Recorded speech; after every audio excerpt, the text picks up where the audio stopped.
Oh, hey. Didn't see you come in there. My name is Lorrie. Welcome to my channel. We are quilters. Today, we are doing the last of the regular embellishment series for a while. I'm taking about a month break. I have some review and some blocks that have been previously made to share with you. So, it won't go to waste and I'll still be here. But I'm going to cut back a little on the instructional videos just for the month of February. And then I'll be ready to start in on the rest of that list, things that we have not talked about. But a little review won't hurt any of us, and it'll give us a chance to do round 2 on this set of blocks. Let me show you this set of blocks we are going to bling out. Now, this little box, it says AccuQuilt. Well, they're not all AccuQuilt blocks, but there are a lot of blocks in there. And the last 5 are right there behind me, waiting to have some bling added. I mean, we have added all kinds of things to these lovely little blocks. Stitches and beads and all kinds of things. Today, we are going to we've added trim, but we really haven't added lace. So, here's what I know. Thought I knew a lot about lace. I was telling my husband just a minute ago. I Googled lace and I thought there'd be 4, 5, 6 kinds of lace. No, there's like 27 kinds of lace. And there seems to be some big controversy about who makes the best lace for wedding dresses. What country of origin does the best lace come from? Okay, that is not what this show is about. That is a topic for you to explore on your own. I do have a lot of little bits and pieces of lace that have been handed down or bought at yard sales or thrift stores, and I'm going to give those a little bit of a treatment. And I might continue on in the box later today. This is what I do know. The website that how to stitch on lace, zigzag is your friend, it said. So I am going to put some clear thread in the machine that does zigzag, or I may just continue on with the Singer. I like it best. It doesn't do zigzag though. And I'm going to add some lace. I want to show you some of the kinds of lace that I found when I was looking in my stash of lace. And I will also show you how to make this incredibly cute little flower. It's going on one of these blocks. I think it will look fantastic right there on that dark red spot. And I will show you that in a little bit too. So let me show you around in the boxes and drawers of lace. This drawer is so wide that it doesn't fit well on the camera, so I'll just pull things over and show them to you. So we have some eyelet lace, ruffled eyelet lace because it has a narrow ruffle at the top, and there seems to be a lot of that. Some of these things are in massive quantities. We have some beaded lace.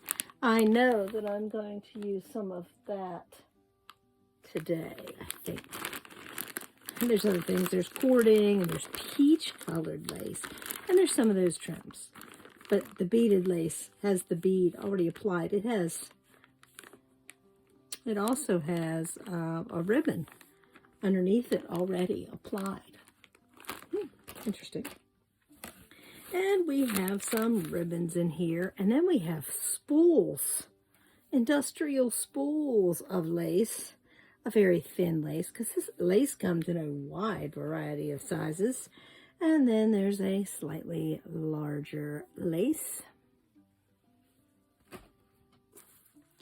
When I looked on Pinterest, I could make myself some lace shorts. There's an ecru colored lace. And this one feels like a hand-woven, handmade lace. And it has a look about it and a feel about it like it's a handmade lace. And a wide eyelet lace. This would be great for a doll skirt or an apron on a doll. And then there's some more. And this one looks like it's rather dusty, but it's already on, it's on a industrial looking spool. Interesting. Oh, and then we have some, wow, look at that hunk of blue. And it's made like it's made to flip over like over an edge or something. Interesting, intriguing. Look at this little bit of lace. Wow, it's flowers. I have a green block over there that's just screaming to, Lorrie, put that on me. Do you hear it? Listen. Yeah, it's saying it. I hear it. All kinds of flowers. Boy, that just screams 60s, baby. And then there's a wider ruffled lace that is also very green. Oh, and a peachy pink, a little piece. And you know, if you don't want this gathered, you can always remove that piece and it will have a straight edge. There's some blue eyelet. Oh, as I dig down, there's some yellow eyelet, some flat eyelet that has fancy edges on two sides. An eyelet that is gathered, but it only has a fancy edge on one side. And this lace is the kind you use for hemming pants. You sew it on the raw edge at the bottom, and then you whip stitch this onto the pant leg itself. Oh boy, that gives me another idea for after I take a break in February. Oh wait, and before I flip to another, this one has, well, there's one piece. This looks like it was for a collar to be sewn onto a shirt. So another part, another half a collar, but doesn't match that one. And little bitty lace and other flat lace. This has been sewn to itself to make it thicker. Interesting. Let's move on to the next box. This one has these cards. These came from a shop, it looks like. It says 70 cents per yard. Wow. That was a long time ago. Anyway, these nice cards have different kinds of lace on them. Maybe it was a wedding shop or somebody, and this is very soft. This one is nice and wide.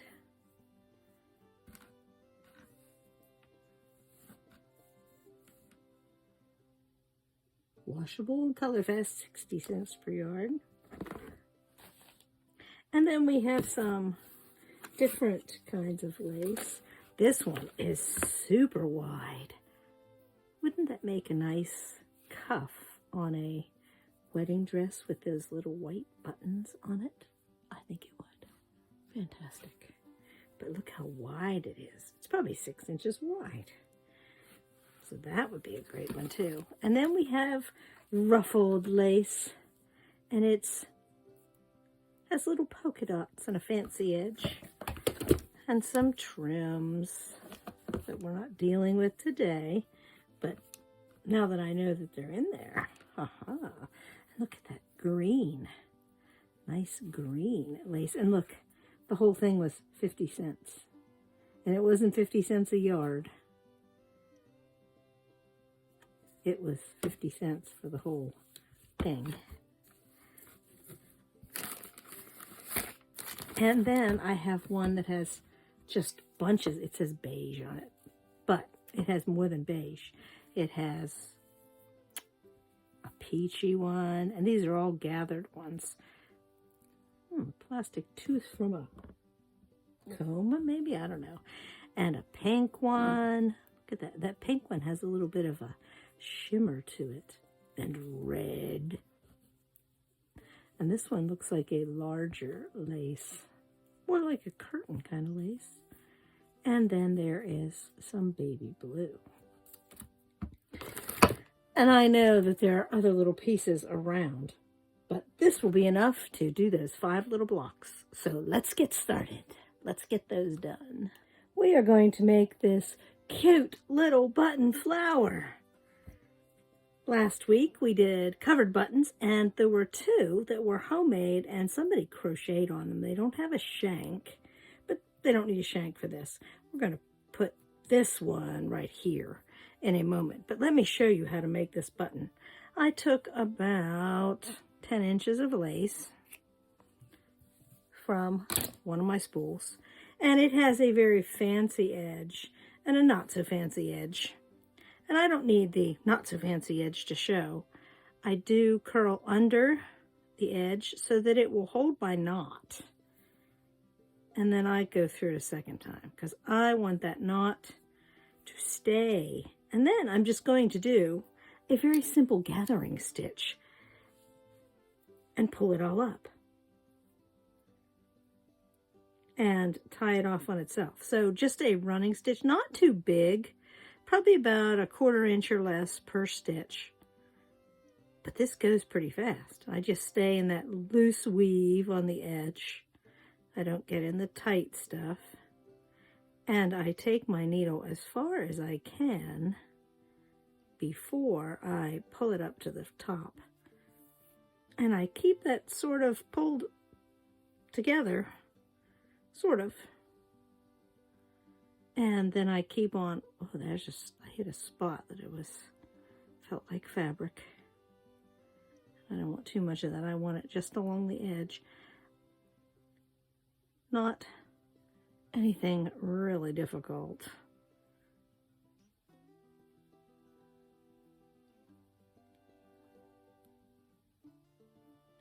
And when I get to the end,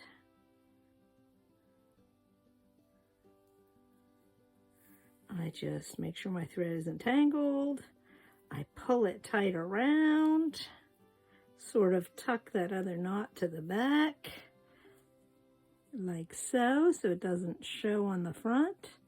And then, while I hold it and pinch it tight, I flip it over, and I just do a couple stitches through. Never fail when I'm on the camera, it grabs onto something else like a loop so I'm going to go through twice. And then to knot it off, I'm going to go twice through my own loop.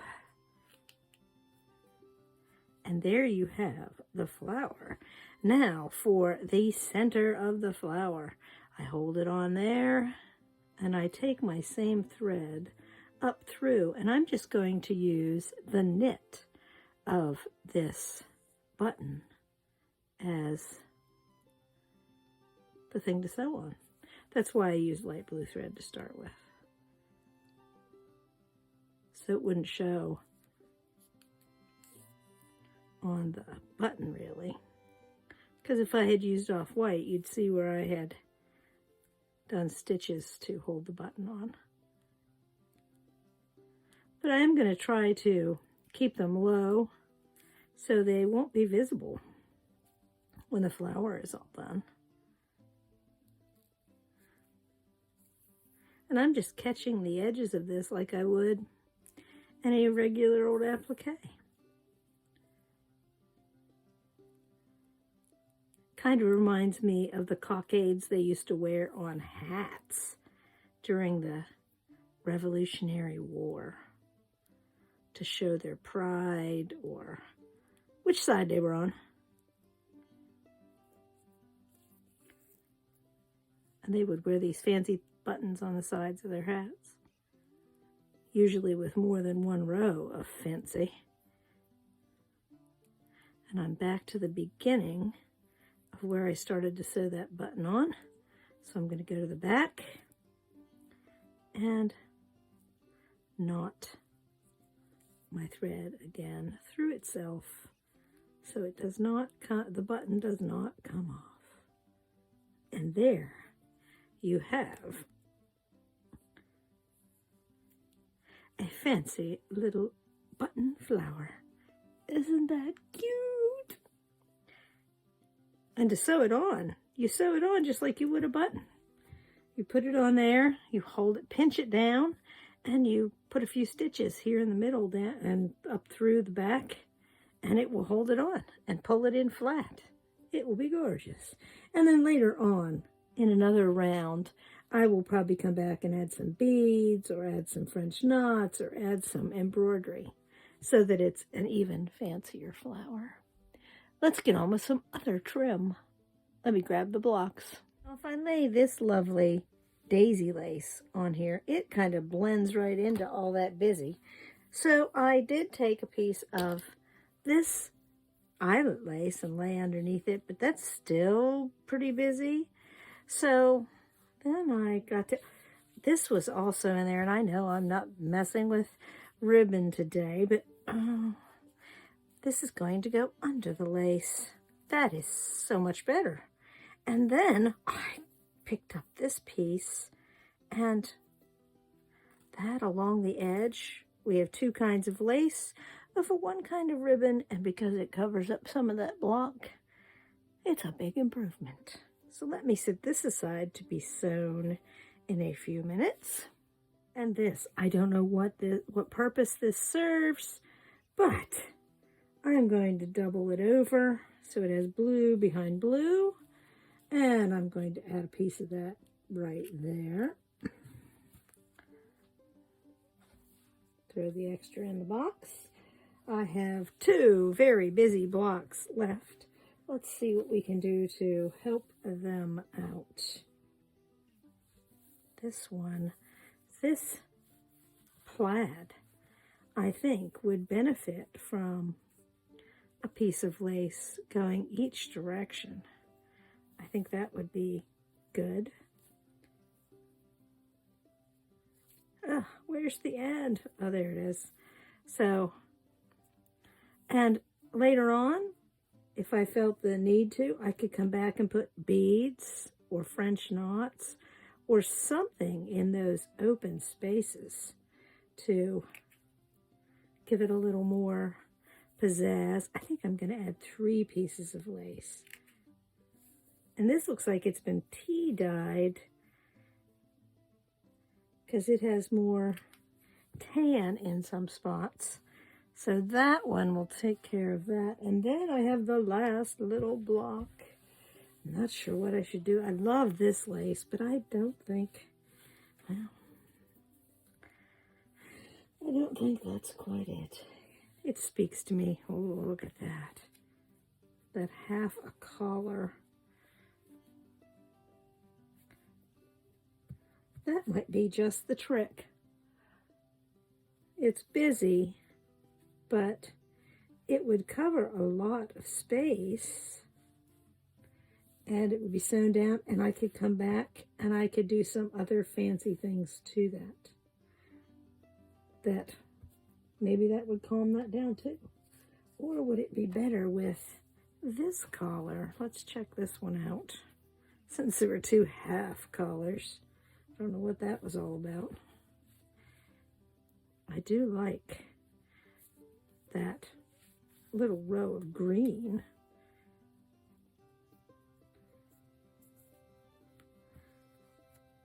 That covers up the green. There it is. Woohoo!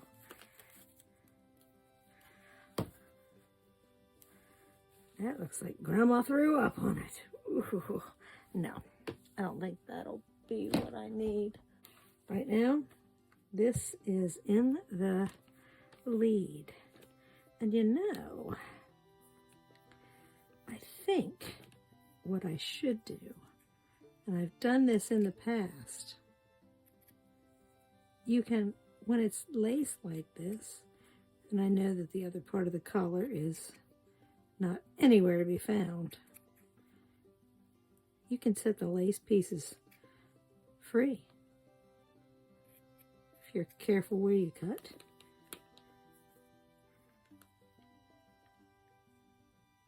Just trim away at that edge.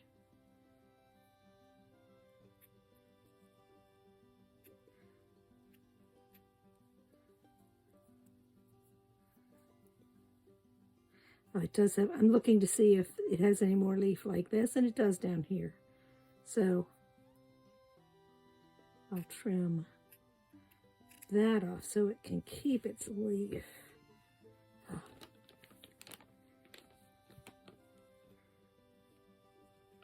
There we go. Now it fits better. That is much better. That is what is going to happen. So let me get the machine set up, and we will do some speed piecing with lace today.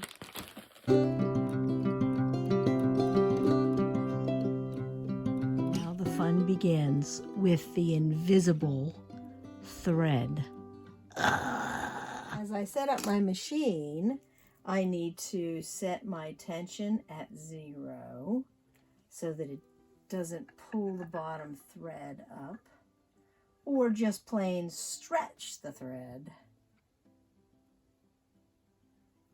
And it's so hard to see. I'm going to turn on the light behind. I don't know if that helps you or not. Let me, maybe by pulling the needle up, I'll be able to see it better. Up there it is. It's in the groove. Yay! They pull the machine a bit closer to me, and we will start by sewing on this piece of collar lace. Just sewing around it.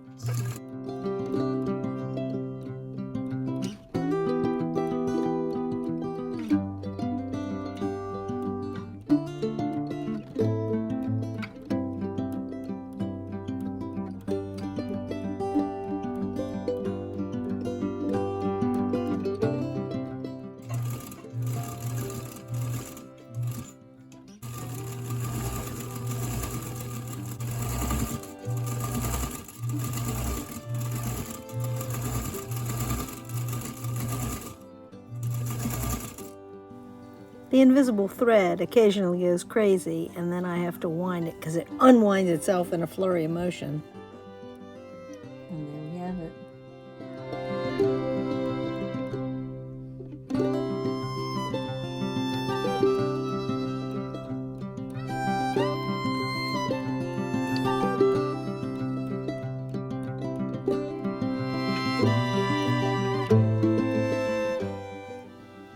I sew on both sides of this lace so that it stays down and doesn't curl up when it gets washed later on.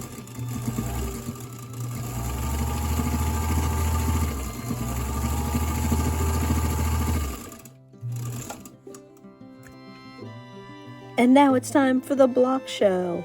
The cute little lace flower, the piece of lace collar that fits perfectly on this block, the ribbon and lace, the weird fold-over lace. I think I'll weave something in those little squares and holes later, and the tea-dyed lace. Thank you for watching. See you on Wednesday for a quick review of Study in Scarlet.